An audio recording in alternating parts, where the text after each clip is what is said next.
د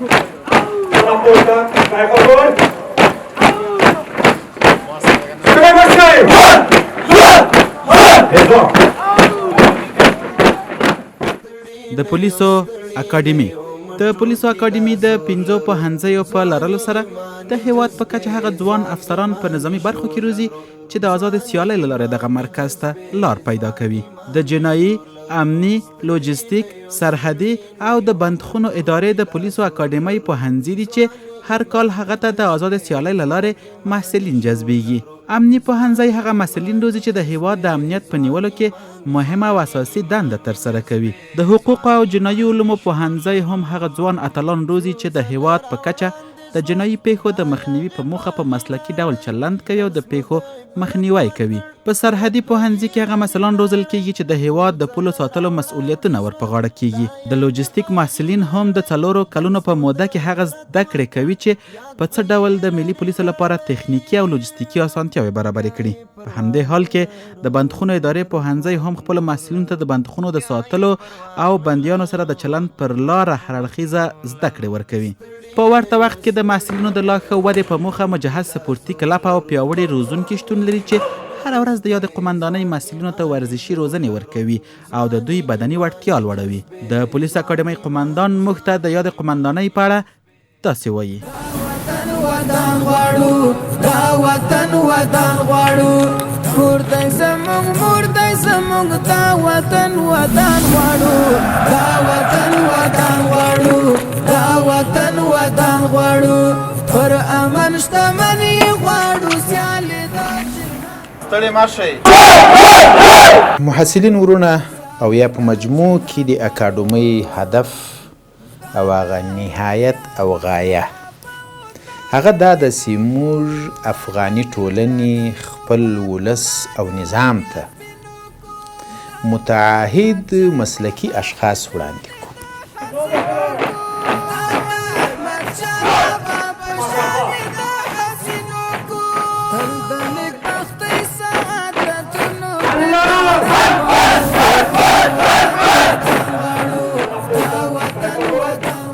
د ما غوښتنه او د ما سپارښتنه به محصلینو ورونو ته دا وي چې دوی له اکاډمۍ ځینې فارغیږي یا په اکاډمۍ کې اوسیږي. د دوی هر حرکت او سکون باید په اکاډمیکو معیارونو باندې د دوی مستوا د تعلیم او د تعلم د دوی مستوا د وظیفې او د وظیفې شناسي هغه باید تر بل چا ډیره پورته وي. لہذا د دوی اخلاقی برخورد د ولس سره په نظام کې د داخلو عمراو سره او مادون سره د باید د اکاډمي داسې ترجماني وکړي چې ګواکې دوی له یوې داسې اکاډمي فارغ دي چې هغه په اسلامي او دیني په افغاني او کلتوري روحیه او ورسره په څنګ کې په اکاډمیکه روحیه کاملا سمبال او د موږ د اکاډمي نمایندګي په هر میدان کې داسې وکړي چې په هغه پورې د موږ استادان د اکاډمي رهبري د وزارت داخلي یا د کورنیو چارو وزارت رهبري په اصطلاح په دوی پورې افتخار وکوي د دوی په کړنو افتخار وکوي. اوس د یاد قمندانۍ 14 دور فارغ شو.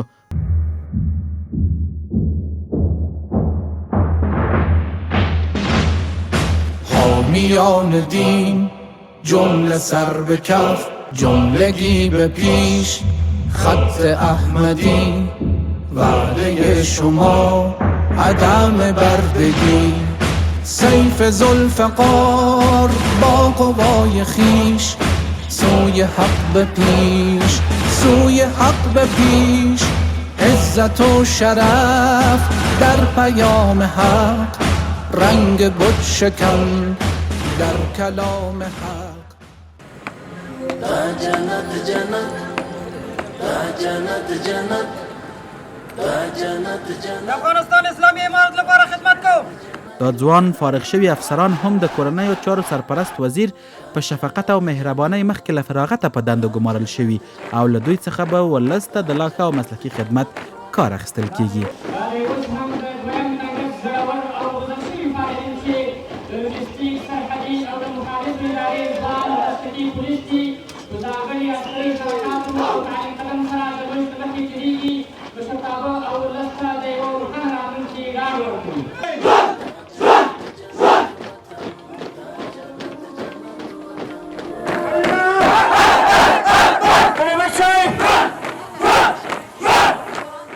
فراغت غونډې ته د ریاست الوزرا اقتصادي مرستیال الحاج ملا عبدالغني برادر په ګډون د ریاست الوزرا اداري مرستیال، د بهرنیو چارو وزارت سیاسي مرستیال، د ملي دفاع وزارت سرپرست، د استخباراتو لوی ریاست رئیس، د لوړو زده کړو وزارت سرپرست او نور د کابینې غړي راغلي وو. دوی په خپلو ویناوو کې فارغ شویو محصلینو ته د مبارکۍ ترڅنګ له دوی وغوښتل چې د مسلکي زده کړو په رڼا کې خپلو دندو ته ستانه شي او د دندو په اجرا کې د ولس سره نیک چلند غوره کړي. کوم مسؤلیت چې تاسو پر غاړه لرئ په دې کې هیڅ شک نشته چې یو ستر او مقدس خدمت دی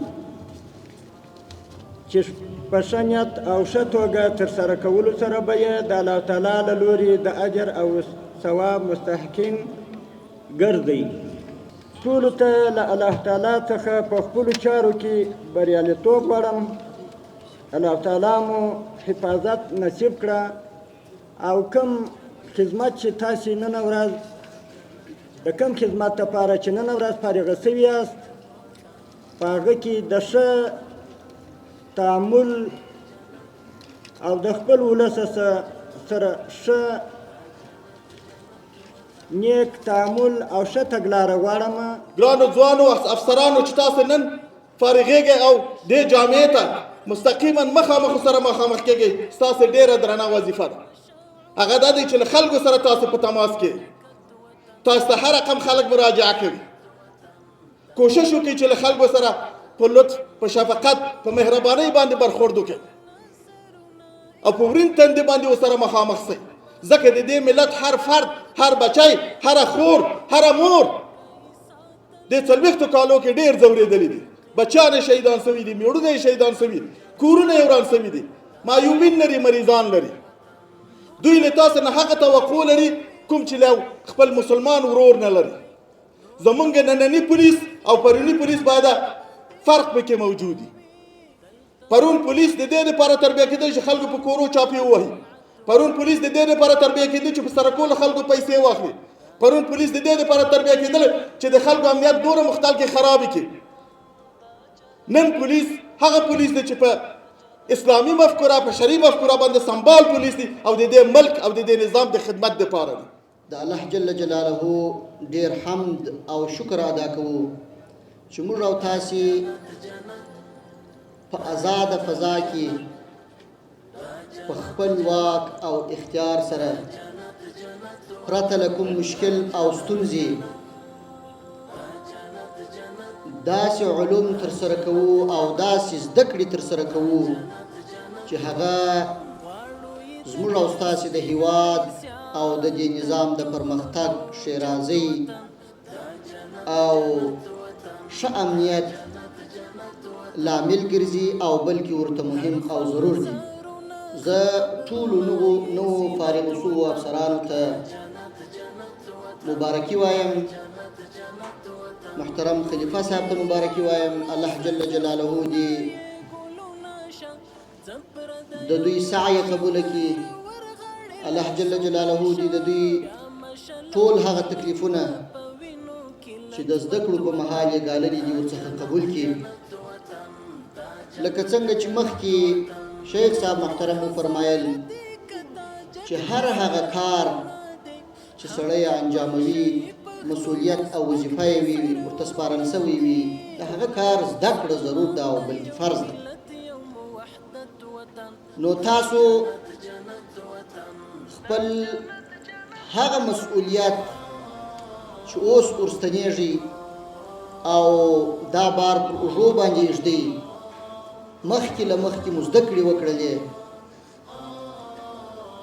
او دغه کار چې تاسو ته سپارل کېږي هغه مو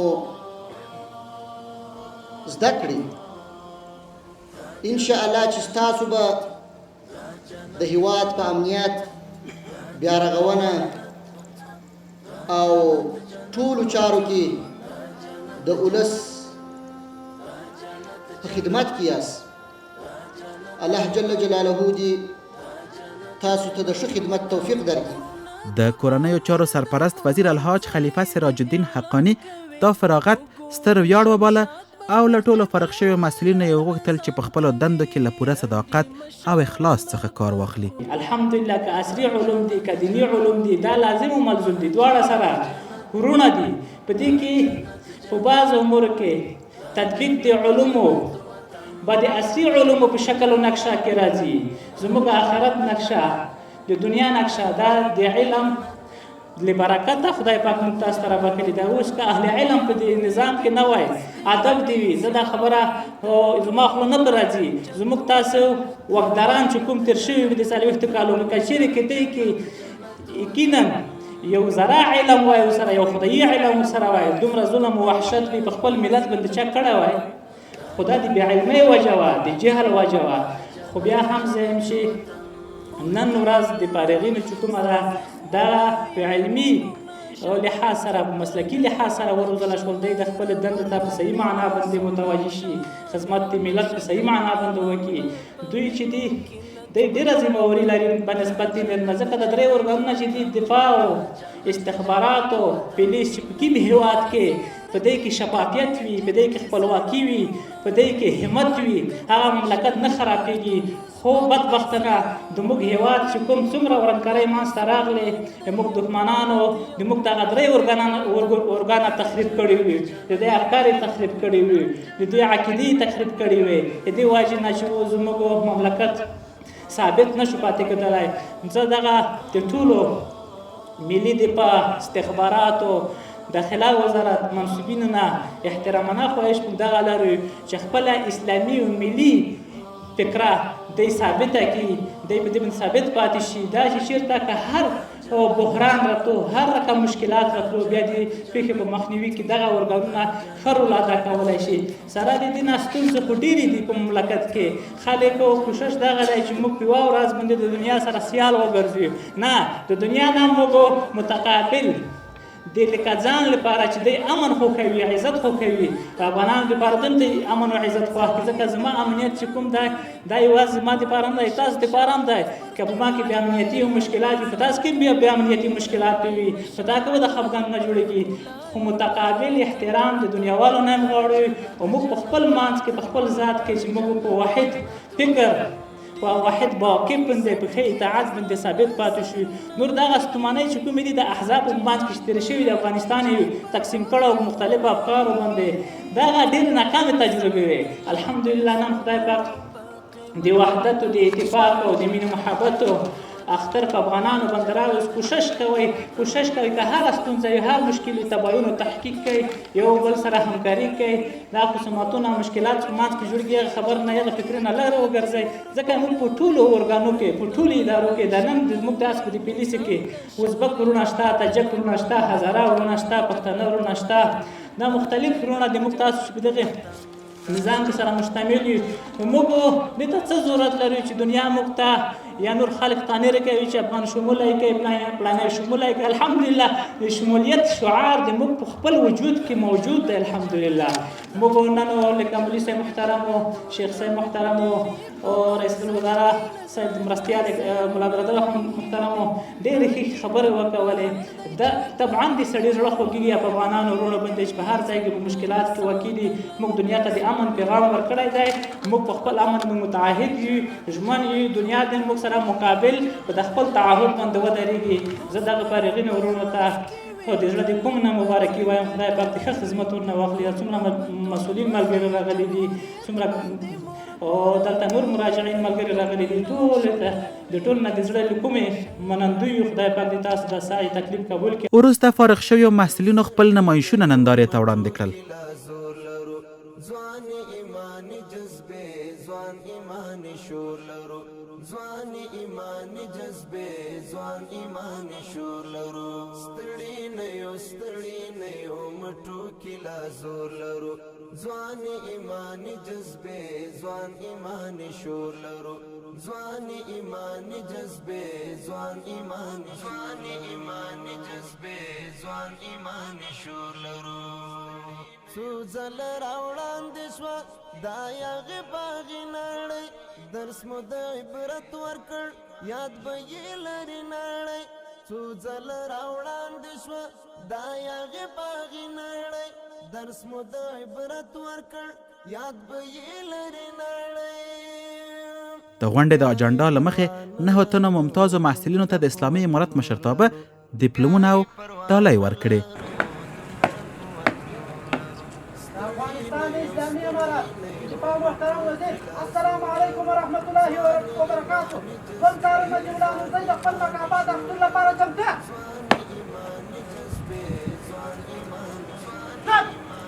د افغانستان لپاره خدمت کوم.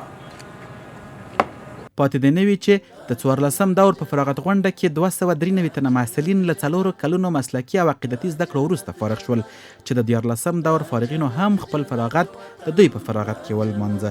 په ټولیزه توګه 502 تنه محصلینو یو ځای خپل د فراغت مراسم ولمانځل.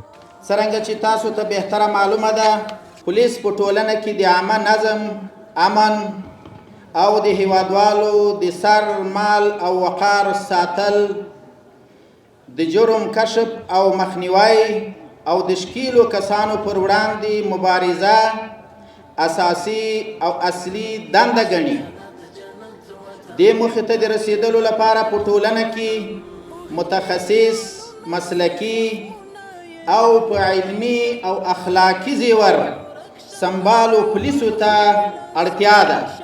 بناً دې اړتیا ته په کتلو سره د ګران هیواد افغانستان کې د وخت حکیمانو وخت په وخت په ټولنه کې د امن او نظم د راوستلو او د وګړو د سر او مال د خوندیتوب په موخه د پولیسو روزنه پیل کړې. په 1443 هجري شمسي کال کې د یاد بنسټ د پولیسو اکاډمۍ په نوم ونومول شو او په همدې کال کې د لومړي ځل لپاره د 12م ټولګي فارغان له ملکي ښوونځیو څخه جذب او د لیسانس په سویه د پولیسو په مسلک کې د دې هیواد د بچیانو روزنه وکړه او جامعې ته د خدمت لپاره وړاندې کړل. د اسلامي امارت په توسط له فتح وروسته د 2 دورو لیسانس فراغت یو اوسنی او یا له دې مخکې دا د اسلامي امارت او د کورنیو چارو وزارت په چوکاټ کې مهمې لاسته راوړنې ګڼل کېږي. د اکاډمۍ په تاریخ کې د لومړي ځل لپاره د جناب وزیر صاحب لخوا د خاص امریې په صادرولو سره یا 293 محصلین تعین بس او عملاً د خپل مسلک سره سم د اسلامي امارت په چوکاټ او د وزارت داخلي په چوکاټ کې په دندو ګمارل شوي یاد محصلین چې اوس فراغت ورکول کیږي مستقیما به خپلو دندو ته ځي او د هغوی استخدام ترسره شوی ده. پرتمینه غونډه د دعایې په کولو سره پای ته ورسېده. قیمت وطن دا جنت جنت وطن دا جنت جنت وطن